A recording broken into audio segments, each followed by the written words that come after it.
नमस्कार दर्शक बंधु आज चर्चा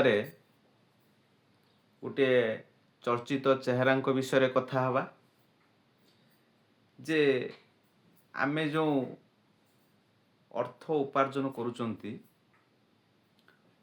जो पैसा विभिन्न बाटरे आमे विभिन्न कष्ट करिकी आमे जो उपार्जन करुचंती ताकू को भली भाबरे लगौचंती आउ आमे सेथिरु लाभ पाई सारला परे बा आमे गोटे सामर्थ्य से भली भाबरे हेई गला परे बा विशेष करी कहि दियंतु आमे धनी हेई गला परे आम मानसिक स्तर रे विचारधारा रे कौन परिवर्तित हुए एवं एवं से परिवर्तनटा किभली हवा उचित से संबंध को नहीं गोटे चर्चित चेहरा विषय आम आज चर्चा करवा सी आउ कई नुहति आपण मैंने जानी ये जो इन्वेस्टिंग दुनिया रे ये जो निवेश जो आम कहते जो आमर जो कष्टार्जित धन को आम जो विनियोग करि विभिन्न किए गोल्ड रे करिथाए किए सिल्वर रे करथाए किए स्टॉक मार्केट रे करथाए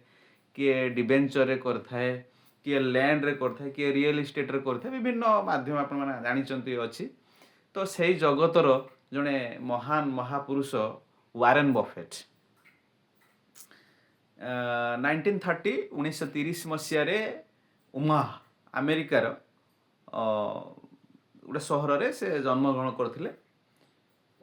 जेतेबेले तांकू 11 वर्ष आज्ञा होता आप भावी चिंता करिया आमे समस्ते जेतेबेले 11 वर्ष रे हेइथिला आमे देखिया से पंचम षष्ठ पढुथुबो कि नै आउ सेते बेलकू जेतेबेले आम पिला खेल कसरत छड़ा आ किछि जानि नथांती दुनियार कोन सेते बेलकू से काम करिवा आरंभ कलेनी। काम करूथिला आज्ञा कोन ना खबर कागज बिकिया काम करूथिले। खबर कागज डोर टू डोर बिकुथिले। Coca Cola bottles chewing gum ये सब बिकिकी पैसा से रोजगार करुथिले। लाभ पैसा रे से कौन कले 11 वर्ष बयस रे से इन्वेस्टिंग करवा आरंभ अर्थात निजर पैसा को ठीक जगार लगेवा बा शेयर किनिबा ये सब काम रे सेतबेलू से लगेले। किंतु परिणत बयस जितेबले आमर न्यूज रिपोर्टर माने पचारे सी कही वार्तार जे आउ टिके सहल माने आर्लियर गोटे निवेश करथिले आउरी भल होता 11 वर्ष निवेश कले आपण किंतु से व्यक्ति चिंताधारा लक्ष्य करंतु सी कहते आगु निवेश करथिले आज जो विराट बड़ धनी लुकर बा जति अर्थ तांको पाखरे अछि तांकर जो कंपनी से आउ को जगार पहुँची था से 11 वर्ष शेयर किणा बिका कले।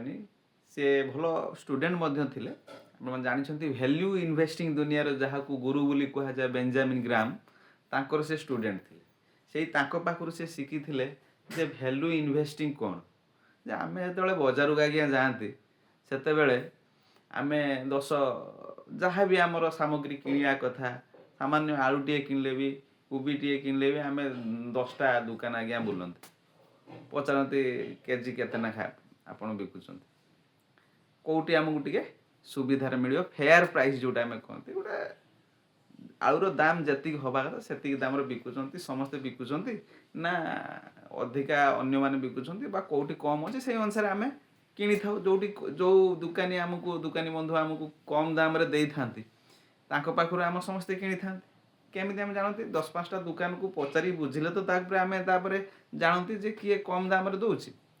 तो आमे कोन हला से जो आलुर जे परफेक्ट दाम जे किए 20 टका बिकुछि किए 25 टका बिकुछि से भलो आलु आज्ञा सेटा किए 18 टका बिकुछि।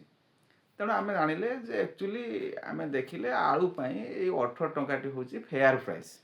सेही भली आमे इन्वेस्टिंग दुनिया रे आमे कोनोसी से बेंजामिन फ्रैंकलिन पाखरु सॉरी बेंजामिन फ्रैंकलिन वैज्ञानिक ना कहि दोछि बेंजामिन ग्राम तांको पाखरु से शिखी थिले जे जो कंपनी माने जो लिस्टिंग हेइचंती से कंपनी रो फेयर वैल्यू समय रे से प्राइस रे किनिबा एवं लॉन्ग टर्म पई ଠିକ୍ ଦାମରେ କିଣିକି ଲଙ୍ଗ ଟର୍ମ ପାଇଁ ବହୁ ଅବଧି ପାଇଁ ସେ ସେୟାରକୁ ଡିମାଟରେ ରଖିବେ।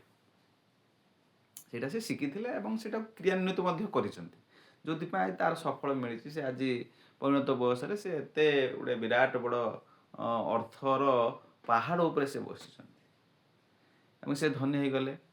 କିନ୍ତୁ ଧନୀ ତ ହେଇଗଲେ, ସେ କଥା ଆମେ କହୁଛନ୍ତି ଭାଗ୍ୟର ଥିଲା ଆମେ କହିପାରନ୍ତି ବା ଆମେ ଏମିତି କହୁଥାଉ। କିନ୍ତୁ ଧନୀ ହେଇଗଲା ପରେ ଆମେ ସେଇ ବିଷୟରେ କଥା, ଯେ ଏତେ ବଡ଼ କୋଟିପତି ଧନୀ ସମ୍ଭ୍ରାନ୍ତ ହେଇଗଲା ପରେ ତାଙ୍କ ବିଚାରଧାରା କେମିତି ଅଛି, ସେଇଟା ଆମର ଶିଖିବାର କଥା।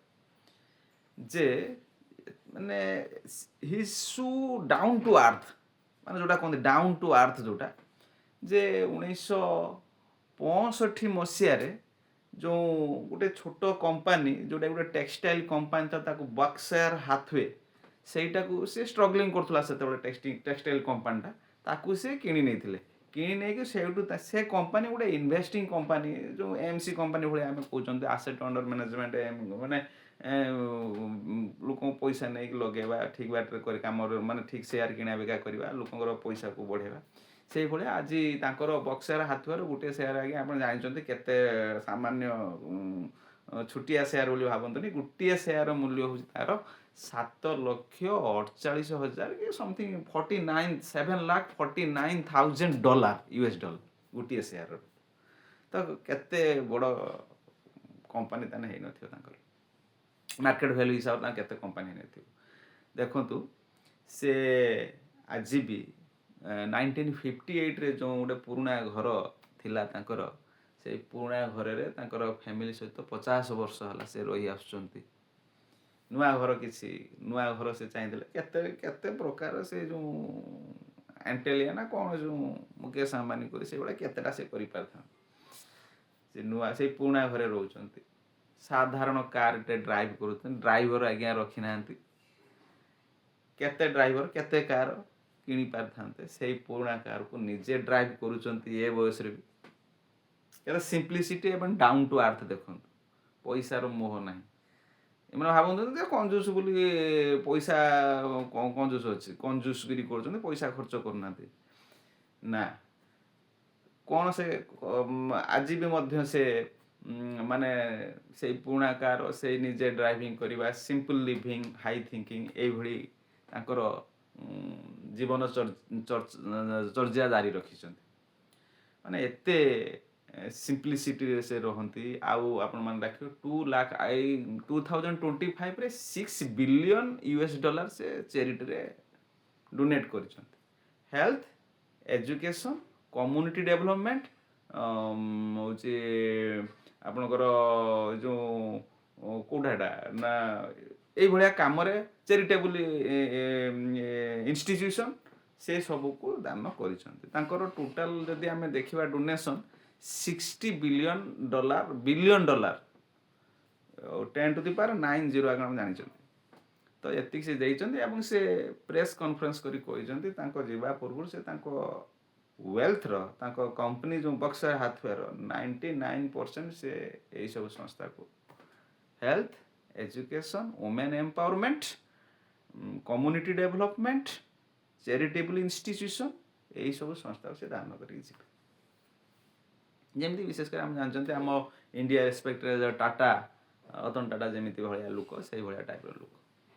ତେଣୁ କଥା ହେଉଛି ଆମେ ସାମାନ୍ୟ ଅର୍ଥର ଯେତେବେଳେ ଆମେ ବଢ଼ିଯାଏ, ଧନୀ ହେଇଯାଆନ୍ତି, ଆମେ ଏତେ ମୋହଗ୍ରସ୍ତ ହେଇଯାଆନ୍ତି, ଆମେ ନିଜକୁ ବଡ଼ିମା ଭଳିଆ ହେଇକି ଆମେ ଏତେ ଦେଖେଇ ହୁଅନ୍ତି ଯେ ଆମେ ତାଙ୍କ ପାଖରେ କିଛି ନୁହେଁ। କିନ୍ତୁ ଦେଖନ୍ତୁ, ଯାହା ପାଖରେ ପଇସା ଅଛି, ଧନ ପ୍ରାଚୁର୍ଯ୍ୟ, ଲକ୍ଷ୍ମୀ ଯାହାଙ୍କ କୋଳରେ ବସିଛନ୍ତି ବୋଲି କହିଲେ ଅତ୍ୟୁକ୍ତି ହେବ ନାହିଁ, ସେ ଏତେ ସରଳ ନିରାଡ଼ମ୍ବର ଜୀବନଯାପନ କରୁଛନ୍ତି, ସେସବୁ ଭାବିଲେ ଆମେ ଆଶ୍ଚର୍ଯ୍ୟ ଲାଗୁନି।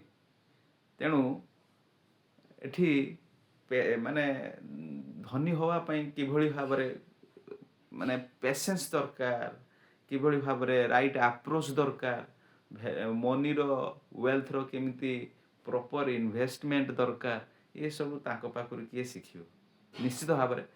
ଆଉ ଆପଣମାନଙ୍କର ଏଇ ପଇସାକୁ କିଭଳି ଭାବରେ ଆପଣ ବିନିଯୋଗ କରୁଛନ୍ତି, କିଭଳି ଭାବରେ ତାକୁ ବଢ଼େଇବାରେ କେମିତି ତାକୁ ଲଗାଉଛନ୍ତି, ସେସବୁ ବିଷୟରେ ଆପଣମାନେ ଜଣାଇବେ। ରହୁଛି ଆଜିର ଚର୍ଚ୍ଚାରେ। ଧନ୍ୟବାଦ।